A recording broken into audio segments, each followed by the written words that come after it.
Om Namo Bhagavate Vasudevaya. Om Namo Bhagavate Vasudevaya.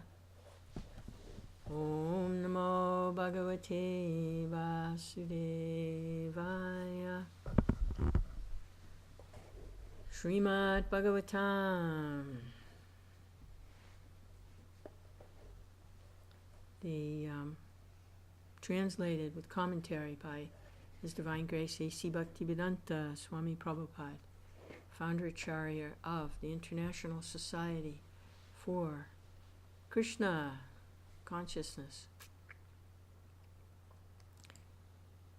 So, we are reading in the 6th Canto, Prescribed Duties for Humanity. And this is Chapter 1, the History of Ajamil. And Sukadeva Goswami is glorifying the path of devotional service in that the super excellence of devotional service, how it far surpasses the practice of atonement, and it far surpasses any path of jnana or knowledge or speculation, which are paths that people sometimes try to take in order to become free from the suffering reactions of sinful activities. So, devotional service to the Lord automatically frees one from any sinful reactions to any sinful activities that may have been performed. So he's continuing on here with his glorification of the path of bhakti. Although not having fully realized Krishna, persons who have even once surrendered completely unto his lotus feet and who have become attracted to his name, form, qualities, and pastimes are completely freed of all sinful reactions, for they have thus accepted the true method of atonement. Even in dreams, such surrendered souls do not see Yamaraj or his order carriers, who are equipped with ropes to bind the sinful. So this is the super excellence of devotional service, even though not having fully realized Krishna. If a person surrenders only once completely to his lotus feet, but become attracted to his name, form, qualities, and pastimes, are completely freed of all sinful reactions. Why? Because they have accepted the true method of atonement.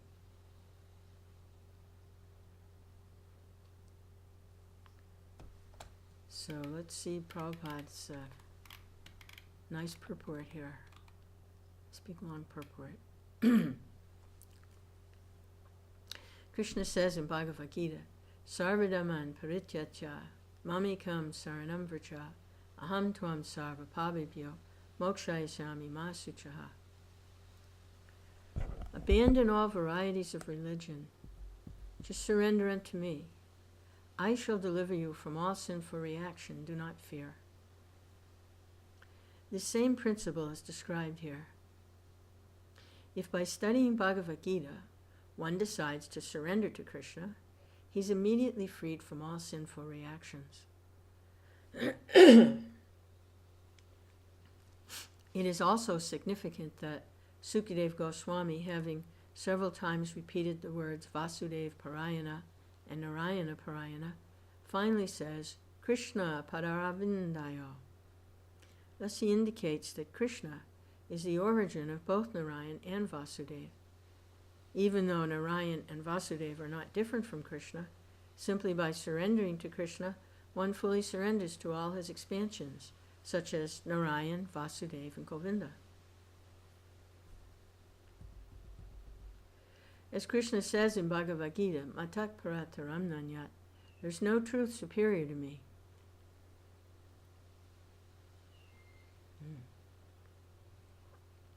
There are many names and forms of the Supreme Personality of Godhead, but Krishna is the supreme form.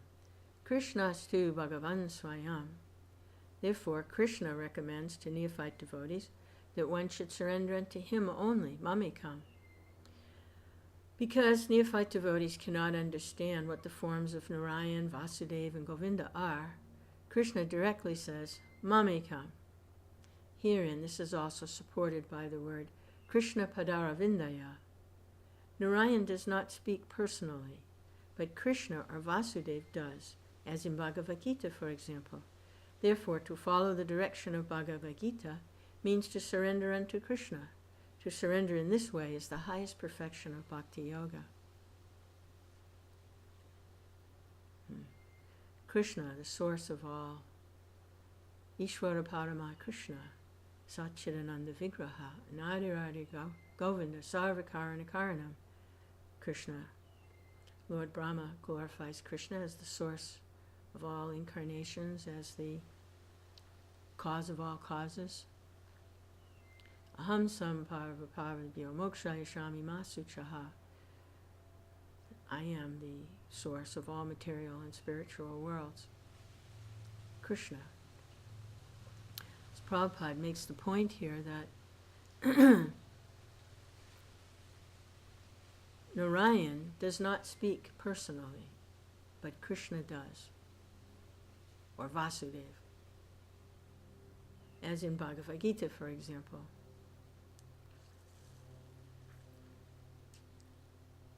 To follow the direction of Bhagavad Gita means to surrender unto Krishna.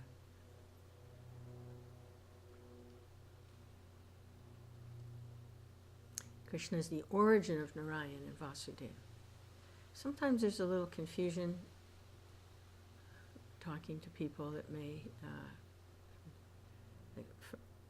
in India, that are hearing different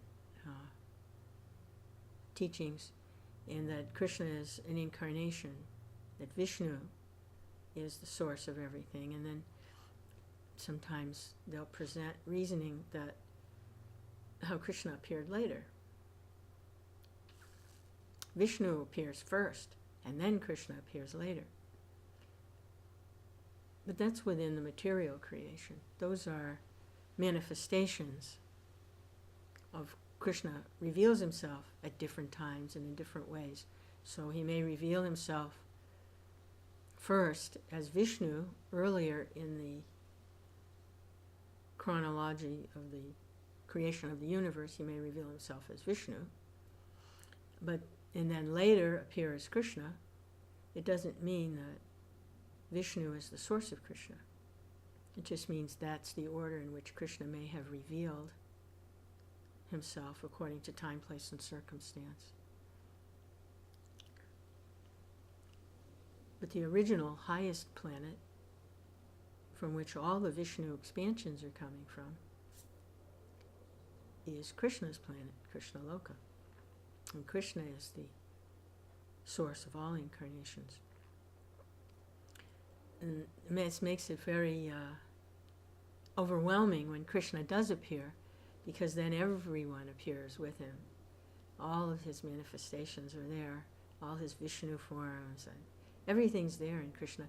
And similarly, when he appears as Sri Chaitanya Mahaprabhu, that is Krishna. He is Krishna. Lord Chaitanya is Krishna. He's appearing in a certain mood, but he is Krishna. So all the incarnations are present, and we see in his pastimes, he was manifesting the different incarnations.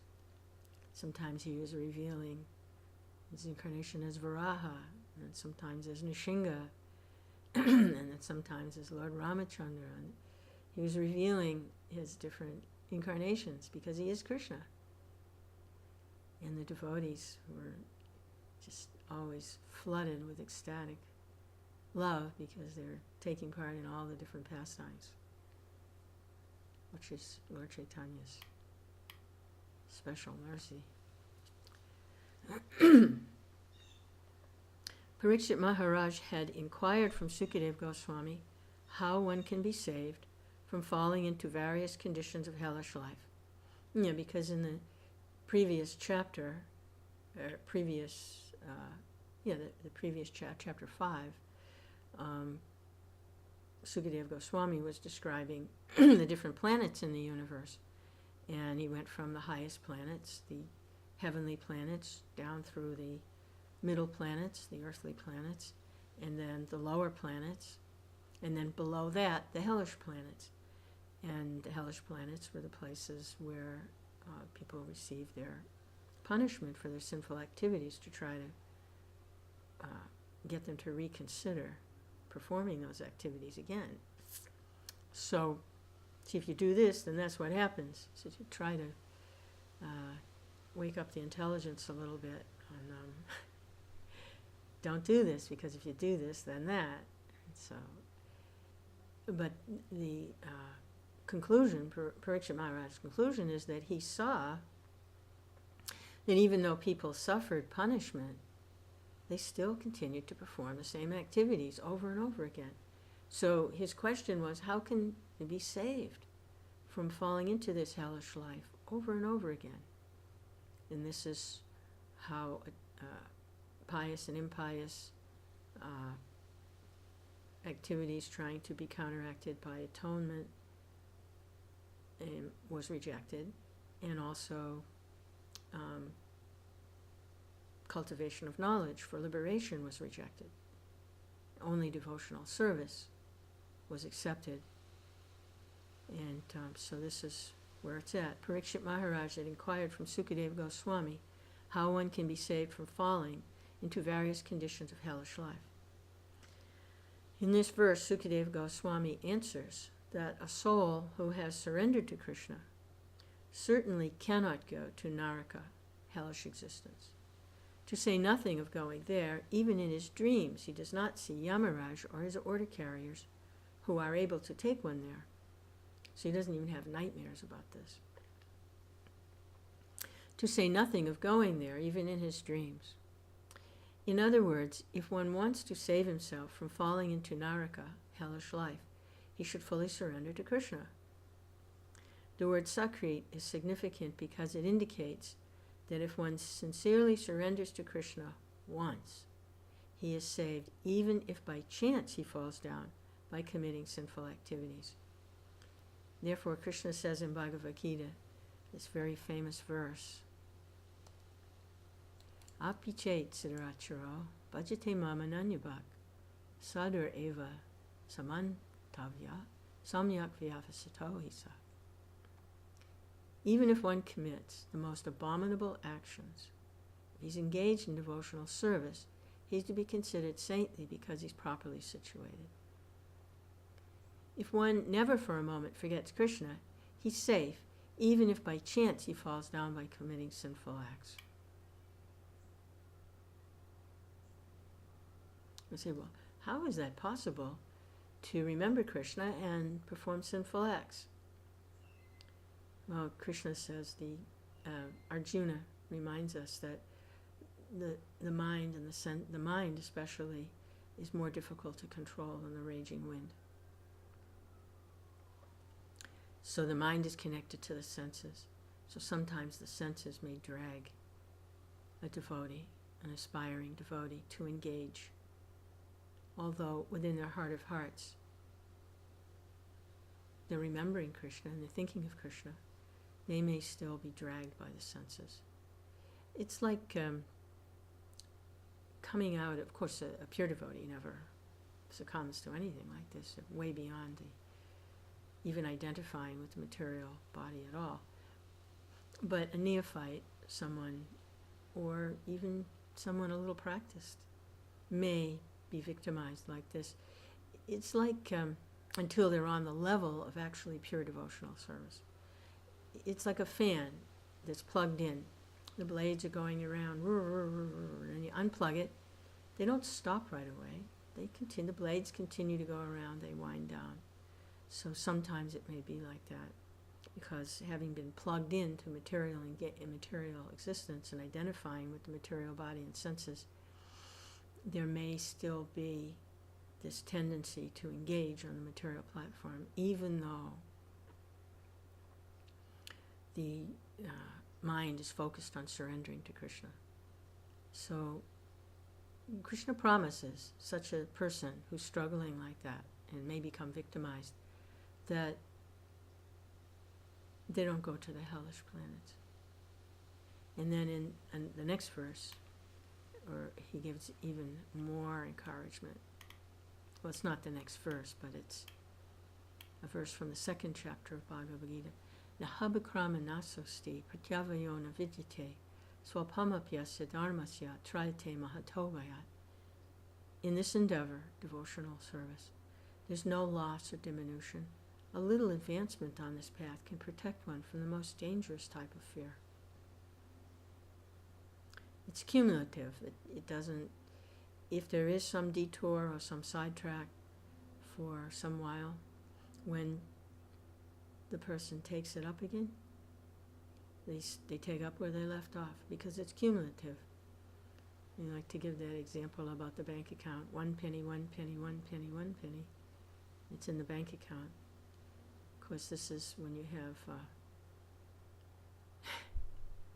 bankers with integrity. Today, you put your money in the bank, 1 penny, 1 penny, why not be there? But this is integrity, banking with integrity. It accumulates, it's there. So there's no loss or diminution. And it protects one from the most dangerous type of fear. So what is that fear? The fear is falling down into the material pool and forgetting Krishna. That's very fearful. Prahlad Maharaj expressed that he had that fear. That's the only thing that he was afraid of, was forgetting Krishna, falling down into the material pool. Elsewhere in the Gita, the Lord says, one who performs auspicious activity is never overcome by evil. So one who does good, my friend, is never overcome by evil. The highest kalyana, or auspicious activity, is to surrender to Krishna. That's the only path by which to save oneself from falling down into hellish life. Srila Prabodhananda Saraswati has confirmed this as follows. There's a very big, long Sanskrit verse here. I'm going to skip over it. Just continue on with the purport. The sinful actions of one who has surrendered unto Krishna are compared to a snake with its poison fangs removed. Such a snake is no longer to be feared. Of course, one should not commit sinful activities on the strength of having surrendered to Krishna. However, even if one who has surrendered to Krishna happens to do something sinful because of his former habits, such sinful actions no longer have a destructive effect. Therefore, one should adhere to the lotus feet of Krishna very tightly, serve him under the direction of the spiritual master, thus in all conditions one will be akutabhaya, free from fear. That's very encouraging, because to expect complete perfection right away is not very realistic. Having been conditioned to material responses, material habits, identifying with the material body, mind, and senses for uncountable eons, to expect it to be completely, have no more effect right away is a little unrealistic. It's a lifelong process, and sometimes many lifetimes. Although we have the opportunity, by the mercy of Guru Parampara, to not have to drag it out over many lifetimes. We're getting the express route here through Lord Chaitanya Mahaprabhu. But Krishna is giving the reassurance there that if one happens to skip a step, miss a beat, trip and fall somewhere along the line, it's not a destructive effect. You don't have to go to hell forever and rot. You just pick yourself up and continue to practice devotional service. It's not a one-time deal. Either you go back to Godhead right now, or you go to hell forever. It's not like that. It's a process, and it can take a while, and we practice. Fall down, get up, continue on. And there's a popular saying Prabhupada was fond of: failure is the pillar of success. So we learn from our mistakes. In that way, we're reassured that we're on the right path and that eventually we will not be falling down. We'll be firmly situated in devotional service. There won't be any more fall downs. So on the path, there are going to be mistakes, bad habits, misjudgments, good intentions but misguided. There's going to be some disturbing attitudes that arise, and little bit, we root them out, and it's a process. Under the direction of the spiritual master. The spiritual master is nullifying by serving under the direction of the pure devotee. He is protecting the devotee from these reactions. He's accepting their service on behalf of Krishna, even though the service may be full of faults, and even though the disciple may fall down sometimes. Spiritual master is there lending a hand. All right, let's get up and try again. Now, to make it a practice, or to develop the mentality that, hey, I can do this naughty thing, sinful thing, whatever, break this regular principle, whatever it is, and I can just come back and start chanting Hare Krishna all over again. No, it doesn't work like that. You don't make any advancement. That can go on for unlimited lifetimes, and the goal won't be reached that way. It's a very dangerous mentality to develop.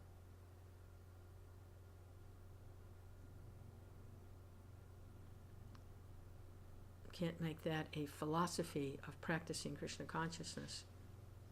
It doesn't work like that. It's one of the offenses to the chanting of the holy name, is to commit sinful activity on the strength of chanting. So sometimes people may make it a practice or a philosophy to do like that. What can the spiritual master do with someone like that? Can't do anything with them. They've lost the way. They're offending.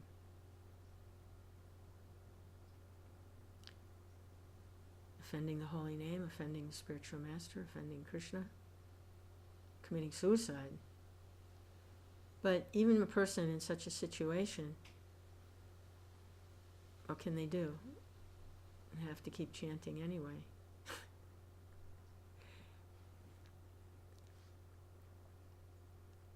And with the hope that at some point they realize their mistake and then take up where they left off. But it could be many, many, many, many, many, many, many lifetimes.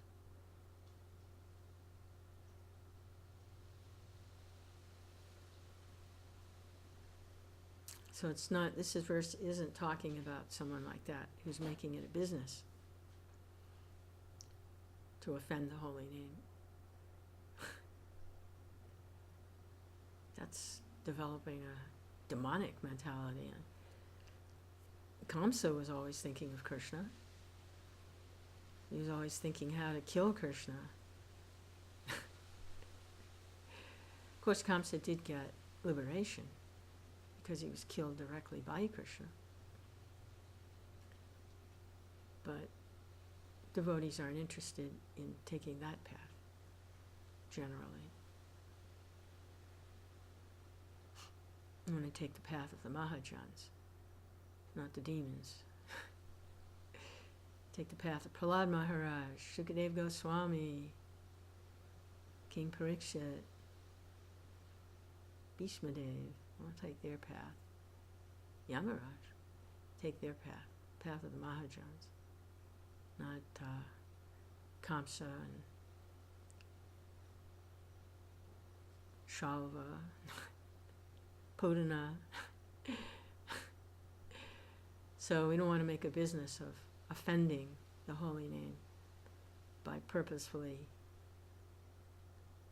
mucking around in material sense gratification and doing all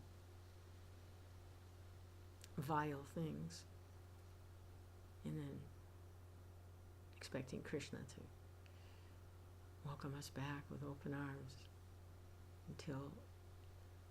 so that we can get cleaned up, so we can go and do some more nonsense. It doesn't work like that.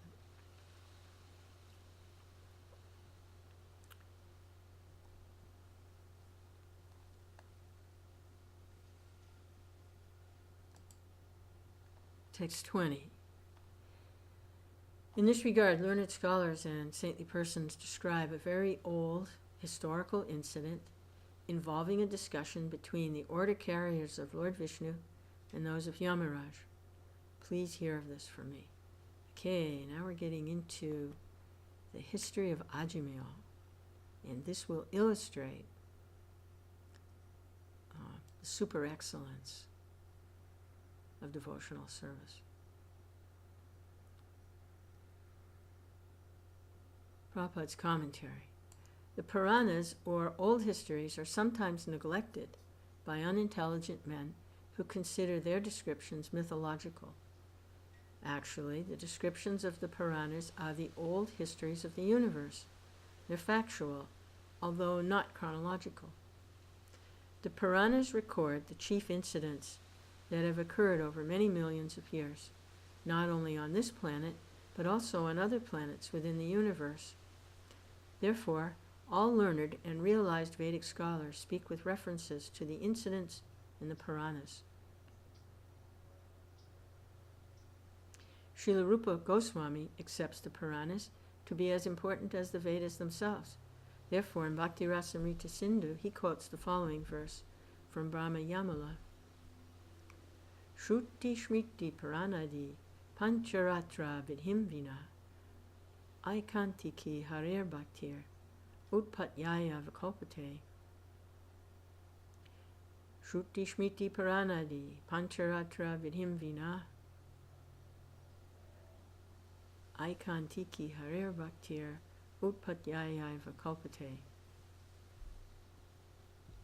I have it, same verse twice here. Devotional service of the Lord that ignores the authorized Vedic literatures like Upanishads, Puranas, and Narada Pancharatra is simply an unnecessary disturbance in society. Devotional service of the Lord that ignores the authorized Vedic literatures like the Upanishads, Puranas, Narada Pancharatra is simply an unnecessary disturbance in society. Oh, okay, so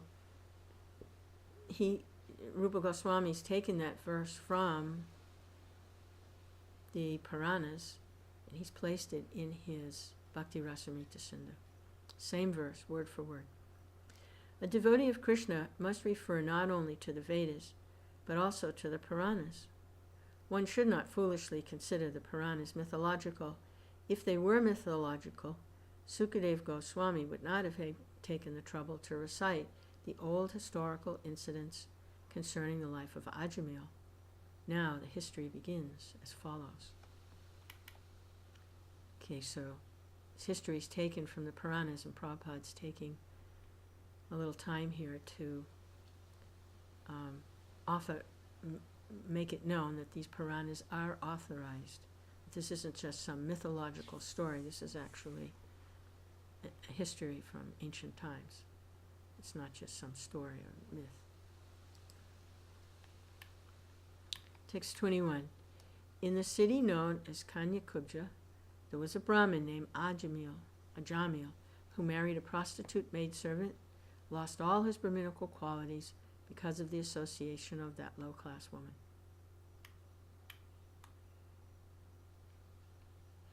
Prabhupada's commentary. The fault of illicit connection with women is that it makes one lose all Brahminical qualities.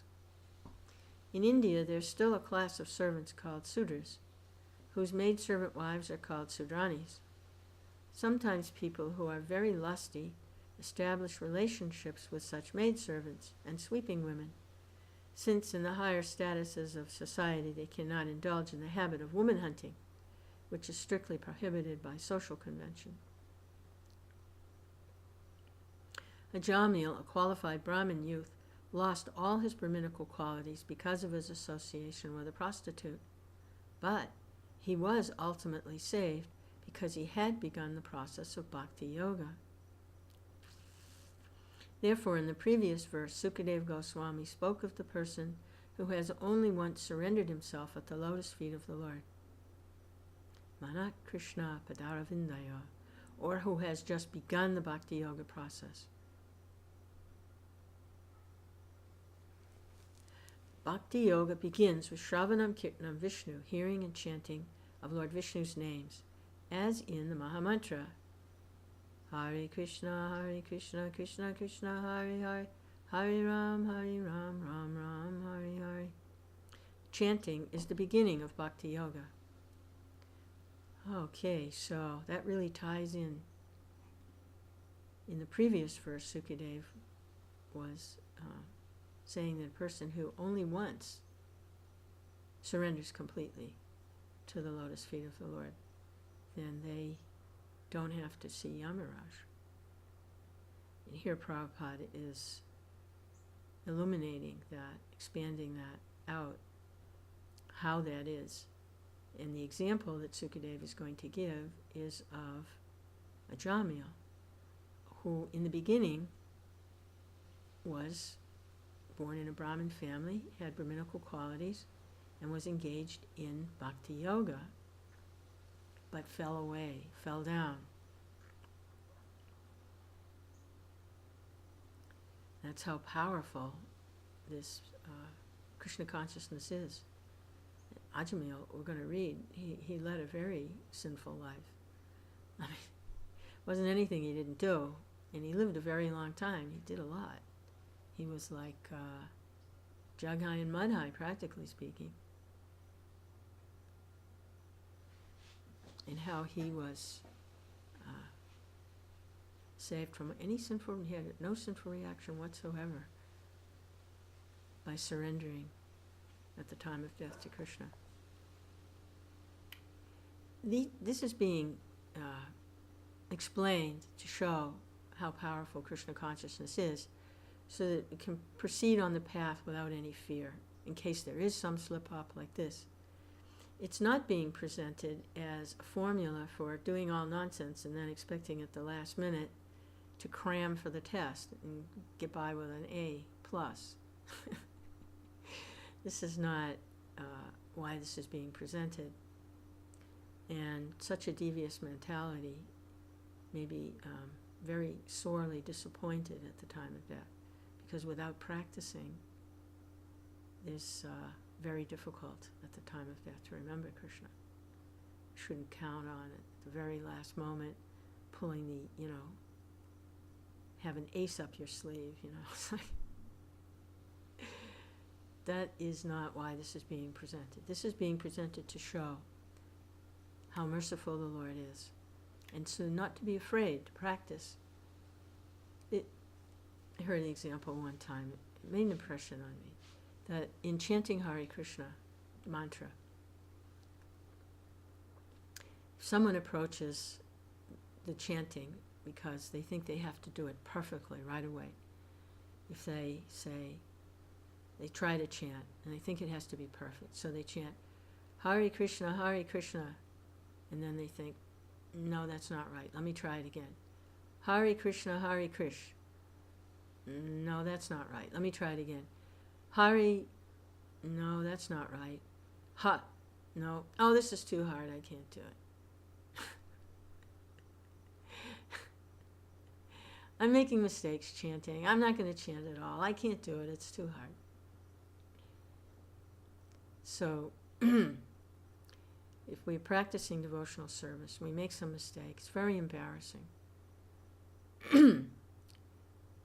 It's very embarrassing if others detect that we made some mistake. We have some position of responsibility and we have some fall down or whatever. It's very embarrassing. So, oh, it's too hard to do. I can't do it. No, it's not too hard. Krishna gives the assurance that they get all protection to continue on. So being reassured here that not to be afraid, not to make a business out of it, but not to be afraid, to continue on the path of devotional service, even if there's some embarrassment or some fall down, or things don't go the way you think they should go in devotional life. To continue on the path. Krishna's there. He's giving that reassurance. So, here's Ajamil. Lord Chaitanya Mahaprabhu declares, Harinam, Harinam, Harinam, Eva Kevalam, Kalo Nasteva, Nasteva, Nasteva, Gahiranyata. In this age of quarrel and hypocrisy, the only means of deliverance is chanting the holy name of the Lord. There is no other way, there is no other way, there is no other way. The process of chanting the holy name of the Lord is always superbly effective, but it's especially effective in this age of Kali. Its practical effectiveness will now be explained by Sukadeva Goswami through the history of Ajamil, who was freed from the hands of the Yamadutas simply because of chanting the holy name of Narayan. Parikshit Maharaj's original question was how to be freed from falling down into hell or into the hands of the Yamadutas. In reply, Sukadeva Goswami is citing this old historical example to convince Maharaj Parikshit of the potency of Bhakti Yoga, which begins simply with the chanting of the Lord's name. All the great authorities of Bhakti Yoga recommend the devotional process beginning with the chanting of the holy name of Krishna. Tan Nama Grahanadi Bi.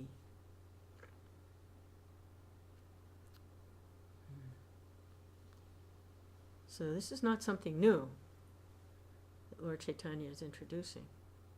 Chant the holy names of the Lord. It's not new. It's always been there, and it'll always be there.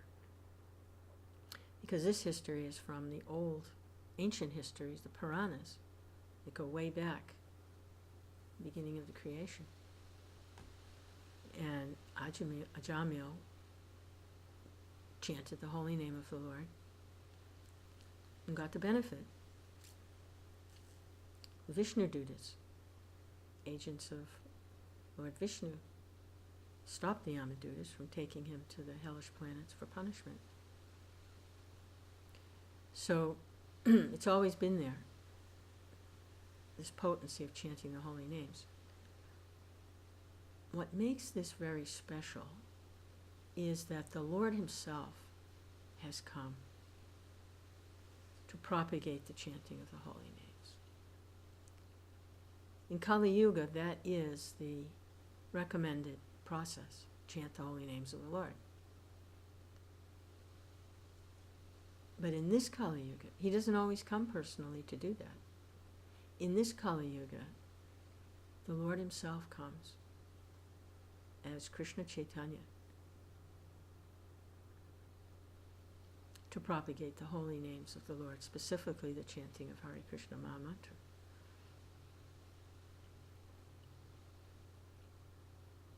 So this Kali Yuga is a very unique opportunity that the Lord has personally come.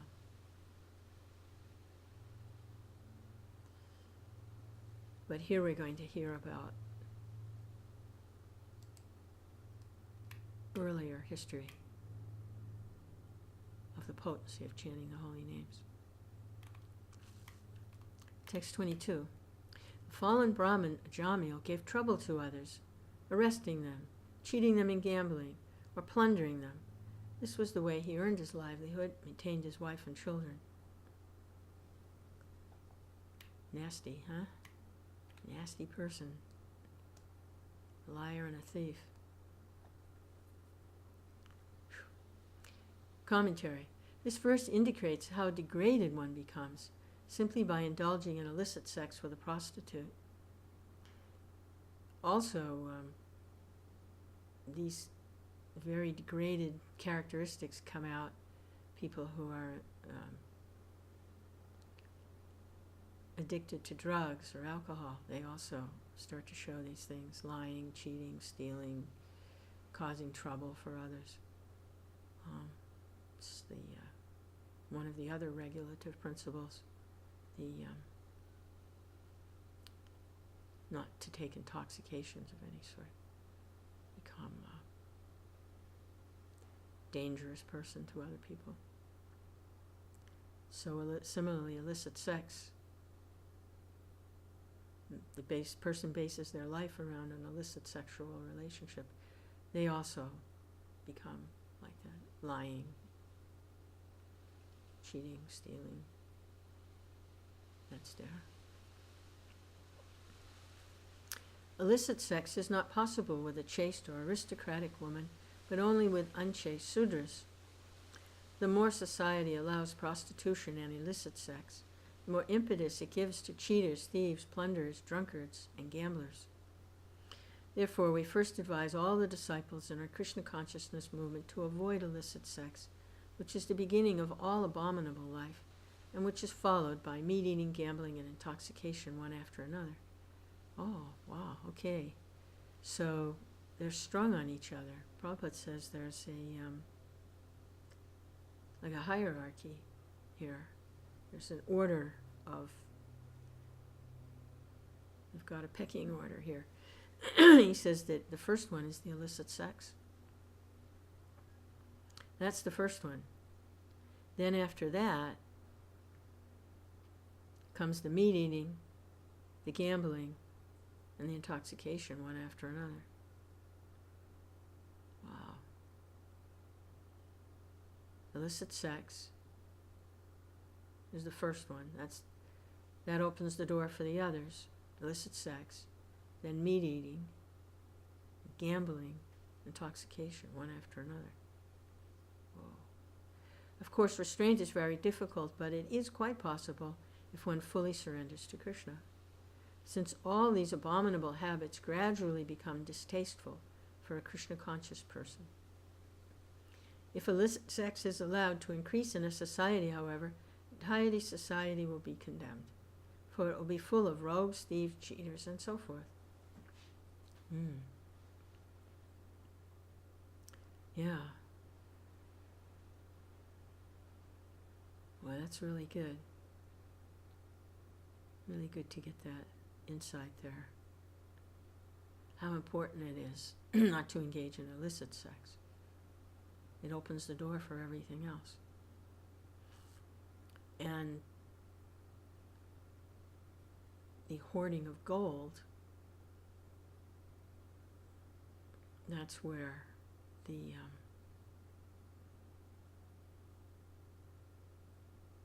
Kali was given to reside, in the hoarding of gold. Wherever there's hoarding of gold, then you're going to find the illicit sex, the meat eating, the gambling, and the intoxication, like on Wall Street.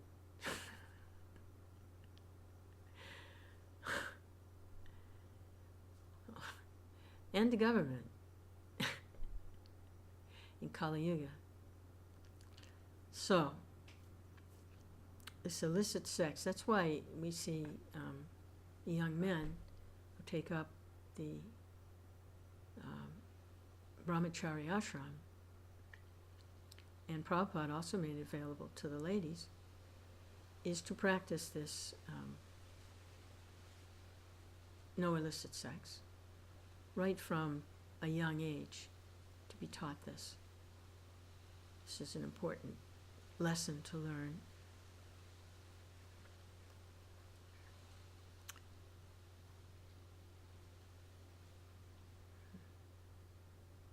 And to control the body, the senses are in a straight line from the tongue to the belly to the genitals. So, but it is quite possible to restrain if one fully surrenders to Krishna. So we see in the Bhakti Yoga system, fully surrendering Krishna means tasting foodstuff offered to Krishna and glorifying Krishna, chanting his glories.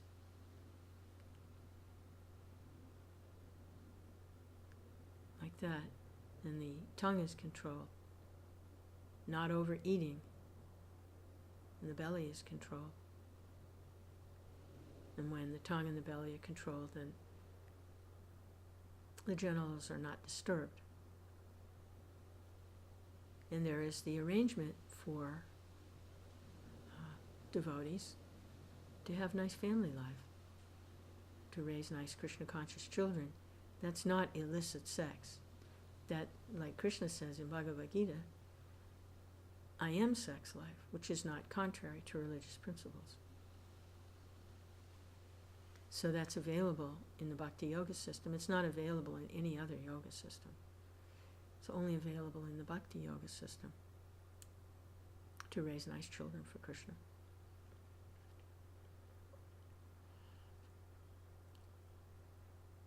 Not everyone is required to take up that path, but it is available.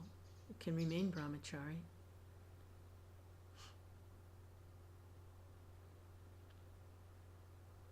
That's there. But most people will want to have some family life. And then later they can begin to practice renunciation again after their youthful energy has been invested in family creating and maintaining. Then as they get older, they can begin to renounce. And then they don't feel like they missed anything. They did it all. Then they can begin to renounce again. But here we're talking about illicit sex. This is inappropriate behavior.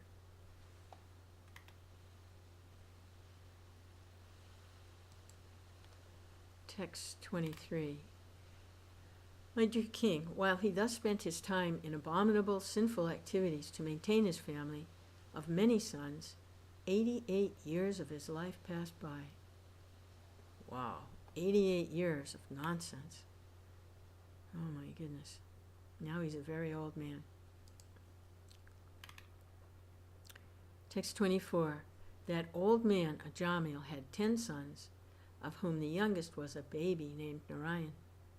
Since Narayan was the youngest of all the sons, he was naturally very dear to both his father and his mother. So Narayan's a baby. That means Ajamil is still doing his illicit thing there right up until very old man. 88 years old and he has a baby.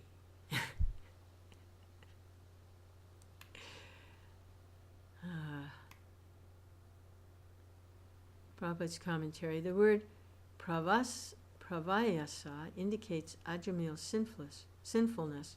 Because he was 88 years old, he had a very young child. According to Vedic culture, one should leave home as soon as he has reached 50 years of age. One should not live at home and go on producing children.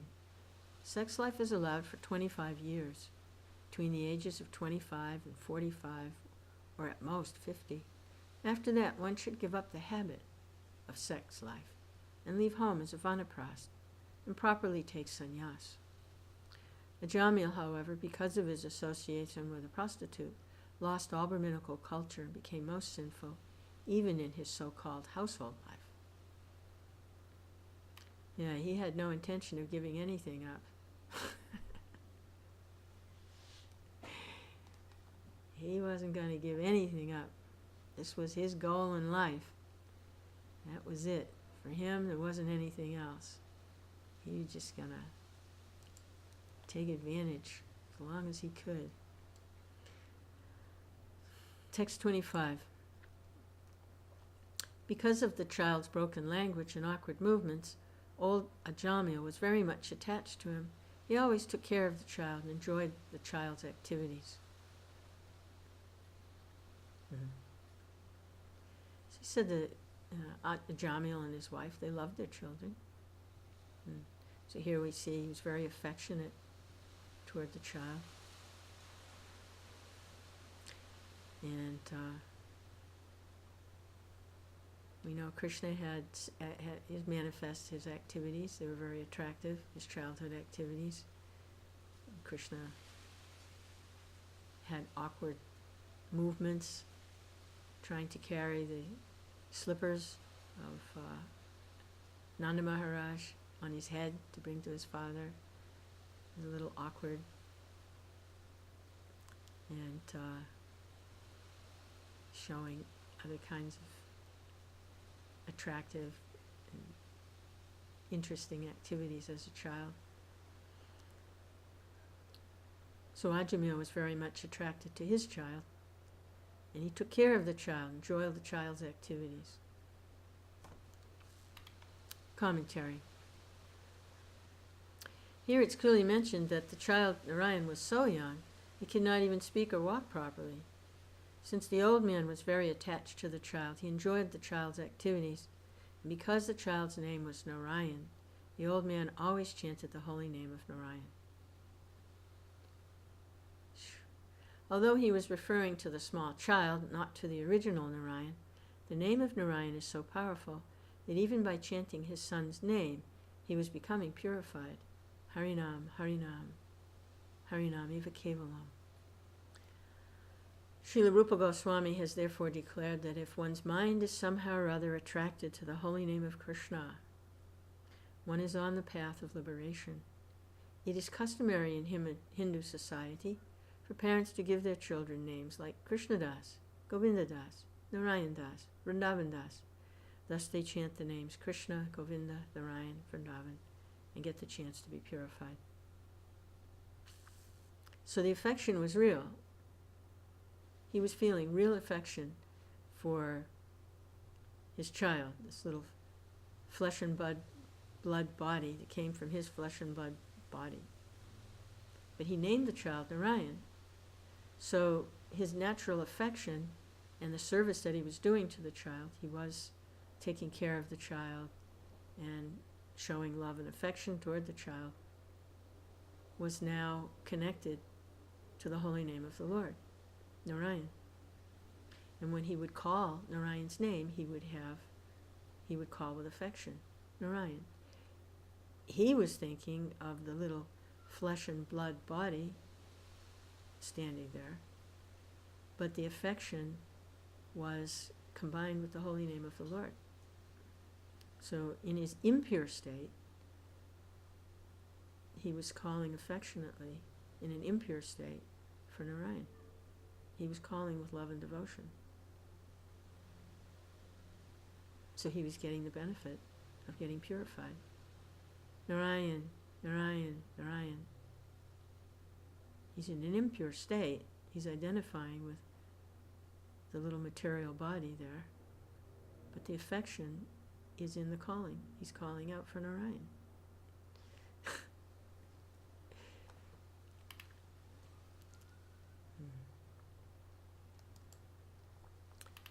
26. When Jamil chewed food and ate it, he called the child to chew and eat. When he drank, he called the child to drink also. Also engaged in taking care of the child and calling his name, Narayan, Ajamil, could not understand that his own time was now exhausted and death was upon him. So he wasn't just calling out the name of Narayan, he was eating food and calling out Narayan to come and eat with him. When he drank, he called Narayan to come and drink with him.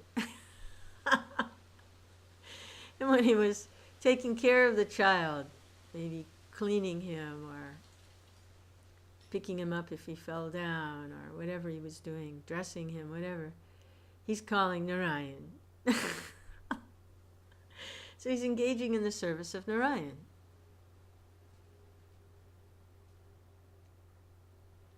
Ajamil could not understand, though, that he was done. That's it. It's all over. Time to go. Death was there. He was enjoying his relationship with Narayan. Prabhupada's commentary. Supreme Personality of Godhead is kind to the conditioned soul. Although this man completely forgot Narayan, he was calling his child, saying, Narayan, please come eat this food. Narayan, please come drink this milk. Somehow or other, therefore, he was attached to the name Narayan. This is called Agyata Sukriti. Although calling for his son, he was unknowingly chanting the name of Narayan. And the holy name of the Supreme Personality of Godhead is so transcendently powerful that his chanting was being counted and recorded.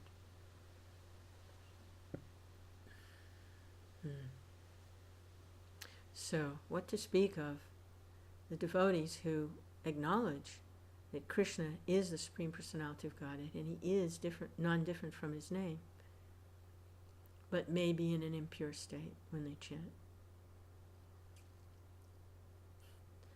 What tremendous benefit, tremendous mercy devotees will get from Krishna.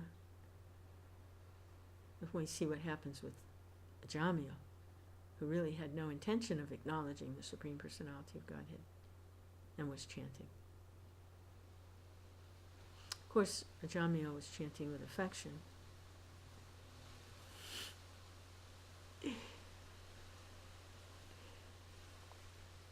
That we have to pray for. That comes from association with the pure devotees. So we're hearing from the pure devotees, Srila Prabhupada. Text 27. Actually, this is a long purport here, and I think we'll save it. Hare Krishna.